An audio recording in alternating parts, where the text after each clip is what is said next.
শুক্র গ্রহ 243 দিনে নিজে একবার এইরকমভাবে পাক খায়, আর এই 243 দিনেই কী করে সূর্যকে একবার প্রদক্ষিণ করে আসে। আমরা কতদিনে পাক খাই? আমরা এক পাক খাই 24 ঘন্টায়, আর সূর্যকে কতক্ষণে ঘুরে আসি? সূর্যকে ঘুরে আসি 365 দিনে। তাহলে ওদের একদিন আর 1 বছর দুটোই সমান হয়ে যায়। এটা গেল শুক্র।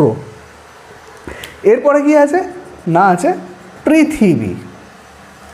পৃথিবী পৃথিবী কি? পৃথিবী 24 ঘন্টা এক পাক ঘোরে আর 365 দিনে এক পাক খেয়ে আসে। তাহলে 24 ঘন্টায় কী হয়?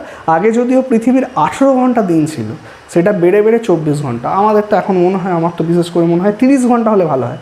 তবে হ্যাঁ হবে, কিন্তু কয়েক কোটি বছর হয়তো সময় লেগে যেতে পারে, কেন আমরা পিছিয়ে পিছিয়ে এসে এইরকম হয়েছে। তাহলে এইটা গেল পৃথিবী। তারপরে কী আছে?